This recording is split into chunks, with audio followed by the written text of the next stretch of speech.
Good morning. Today we will start WTO, which is World Trade Organization. You know, it is an international body under United Nations. All right. It is a international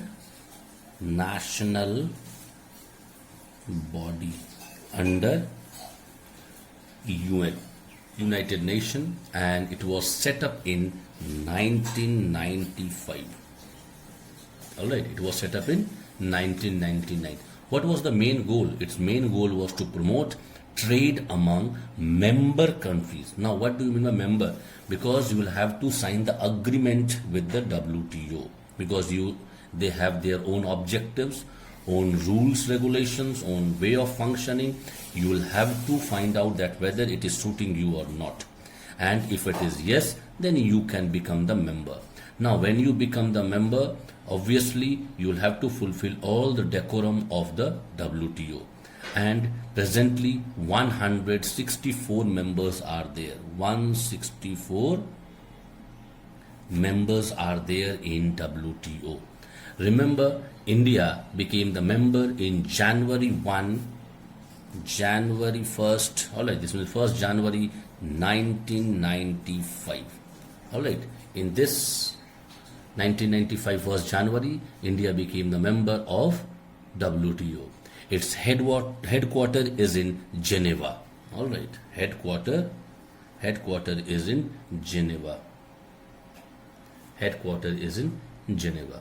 Now, all the countries who are the members of this one will have to adopt the laws and the policies, and they should comply with the WTO rules. They'll have to follow each and every rules of this one. Clear? This is all about WTO.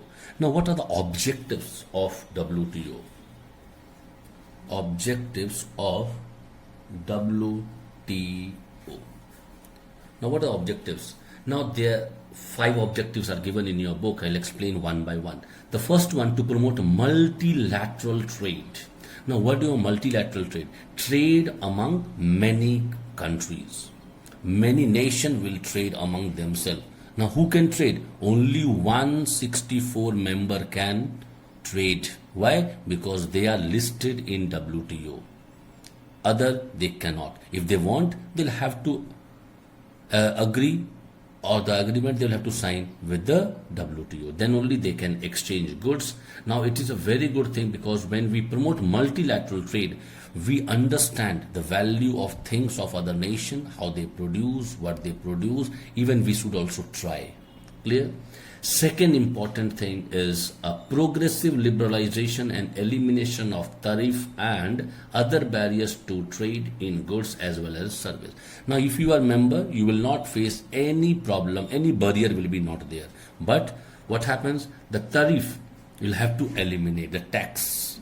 All right, excessive tax you will have to eliminate. Otherwise, if the body will be like WTO body will be not there, so people can charge whatever they feel like. But WTO is there in between, who checks everything. Who checks everything, how much tax you are charging, what is the subsidy you are giving, everything they check. This is very important. Third one, to promote world trade so that every member country is benefited. Obviously, when you are doing any business with any of the nation, it's not that one country or other country they are earning and rest are sufferer. All should be benefited. And this is how we can promote the world trade. World trade means entire world, what we are doing the business, it should flourish. All right. It should be, all the country, all the nations, 164 nations, they should be benefited with this one.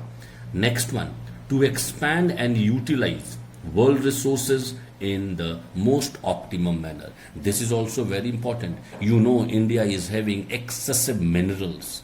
All right, raw material. We can pass that to other nation if they know how to produce from that, if I don't know.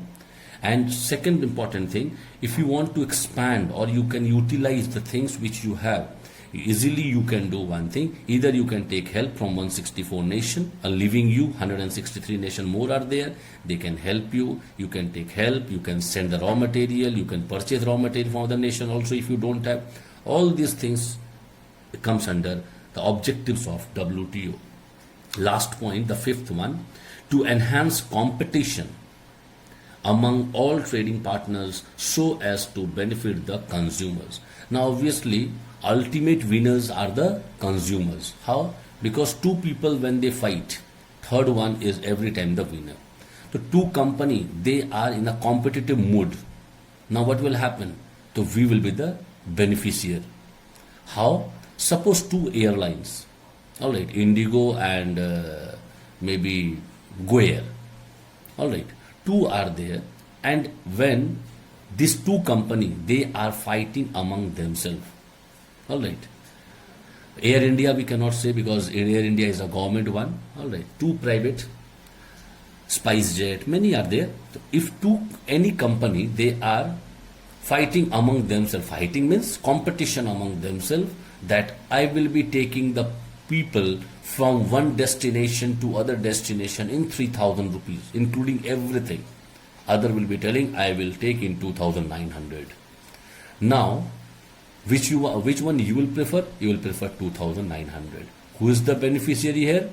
Consumer. So obviously, WTO objective is to enhance competition among the nations so that the people who are consuming the goods, they should get more and more benefit. Clear? Actually, what happens? WTO, they allow free trade. All right, free trade means you are free to do any sort of trade of the listed commodities. All right, which commodity you want to sell, the listed commodity, you are free to sell whatever you feel like. Now, few things are there like objectives. These objectives, if you want to fulfill, what steps you will have to take? First, rules and regulations should be uniform for all the countries. All right, what will happen if the rules are not same in the WTO only? For USA some other rule, for China some other rule, for Pakistan some other rule, for India some other rule, for Bangladesh some other. What will happen? There will be a problem for the WTO. So what happens? They should make the uniform rules and regulation for all the country if you want to fulfill your objectives. Second one, ensure that the developed countries do not remain trade barriers unfairly. All right, ensure that the developed countries do not retain trade barriers unfairly. Now what happens? You have the power of money, you can do whatever you feel like, but they should ensure, WTO should ensure that they should not do like this, because you are developed nation, you have the power, the trade barriers you are doing, all the trade you are doing unfairly, which is not a good sign. If you want to fulfill the objectives, you will have to be fair enough. Third, very important, labor laws should be implemented properly, because see, the people who are working behind the screen, they should get more and more benefit. Yes or no? They should get more and more benefit, and if they are not getting, why they will work? For them, there should be a labor law which should be implemented. It is there in every nation, even in our country also. We celebrate May Day, 1st May, we celebrate May Day. So obviously everyone celebrate like that, but we should have such type of laws which should be strictly followed by every nation. Clear? This is now few functions are given, but it is not in a syllabus. Let me only explain what are the functions of WTO. The WTO was set up to perform the following function. First, monitoring WTO trade agreement. Now, whatever is signed in the agreement, whether they are following or not, this is the duty or the function of the WTO to check. Second, handling of trade dispute. Any dispute took place between the two nations or the 164 nation, they will have to check. They'll have to handle. Providing technical assistance and the training to developing countries. And see, India is a developing nation, you know. If the people, they want any training from the developed nation, they should make the arrangement of this one. The people should go there. All right, you'll have to pay the money. It's not that WTO will pay the money. You'll have to pay the money. You can go there, you can learn, and you can come back. After that, to cooperate with the other international organization. If any problem comes up with any organization or the international organization, because for abroad country we are international, and for us other countries people, they are international. When any problem comes up, they will have to check whether it is good or not, and if it is not, they will help us. Clear? These are the functions of WTO. Now, very important topic which is very important for you is MNC. MNC means multinational corporation. Multinational corporation. Now, people sometimes they say multinational company also. It is same. Clear? Now, what is multinational company first or multinational corporation? It is a big company. Alright, multinational corporation is a big company whose headquarters is located in one country. Alright, and trading and manufacturing activities are spread over many other countries. This means only headquarter will be one, and units you can start infinite unit you can start in any nation. Headquarter will be only one. Clear? Again, I'm repeating. MNC is nothing. It is a big company whose headquarter is located in one country, and the trading and manufacturing you can do in other nation also. Clear? Suppose India, one company is there and they are producing something. Their unit is there in a broad country, also in China, in Australia, in Africa, in US, in Britain, everywhere they have the company. Now everything will be designed in our country in the headquarter. That will be passed to all those nations, all those units.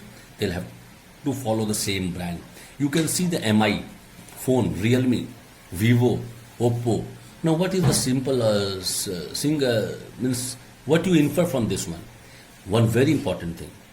You take the product from any part of the world, you will be getting the same product. Why? Because headquarters is in China.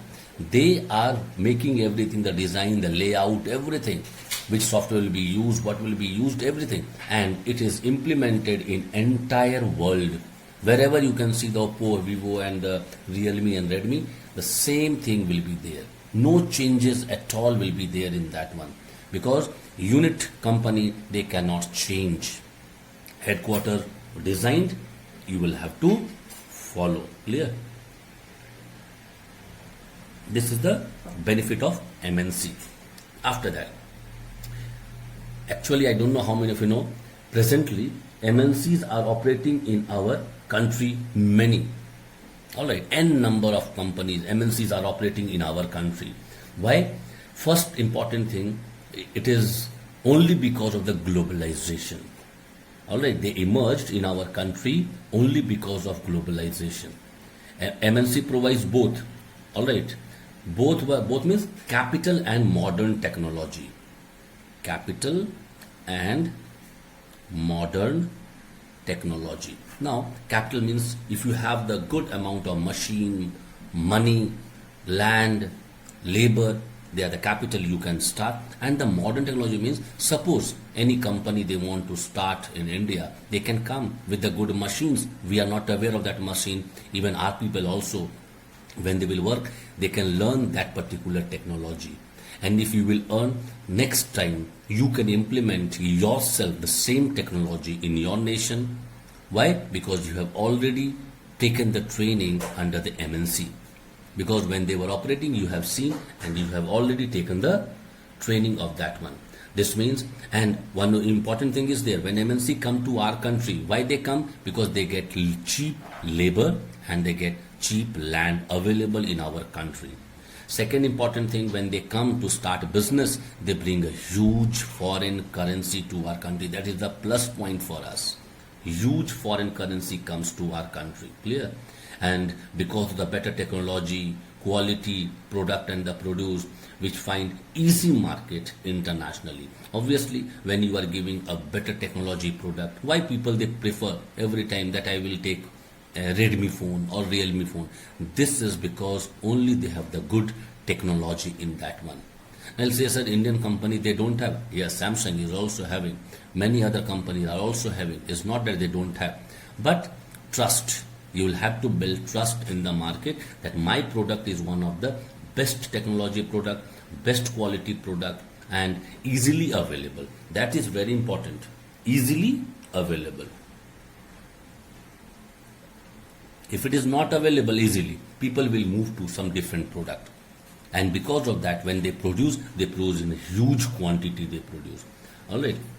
And as in India, the MNC entered, all right, who are the beneficiaries? Again, the consumer. Because you will not believe, many of you, I don't know it's there in your mind or not, when first time mobile came to our nation, that time the big antenna was there in the mobile, a big mobile. Today the small size mobiles are there, big mobile was there, and you will not believe even the incoming charges were there in the phone, and the cost of phone was too much. If one people is talking in the road and passing, many people they used to see what is that one, because they were not knowing. They were knowing only wireless. They were not knowing it is a mobile. Clear? But slowly today you can see the mobile is available in the market only in 500, 400, 700 rupees available. All right, I'm talking about only features phone. All right, it is available, not smartphone. But it is there, na? Easily you can talk, you can send messages, you can receive call, you can do anything. But it is available in 4,000, 400, 500, 700 rupees available in the market. Now what it signifies? It is only because of the MNCs. Only because of MNCs, because when they saw each and every people should get mobile, you can only see that 135 crore people are there. If one people using one phone, because nowadays 2-3 phone used by one people. Take one phone, one people, 135 crore phone you can sell in India. They'll say, sir, many people are there. They are small kid, how they will use, because they also come under 135 crore. Yes, I know. But one people, sometimes they use 2-3 phone. You have to take out the average also. One example I gave, 135 crore phone they will use. The big market. India is a big market, and because of that, everyone comes to our country, try to come to our country to start a business. And second important thing, the global brand. Obviously, there is a competition in the market for the global brand. This is all about WTO. Next day, we'll start something else.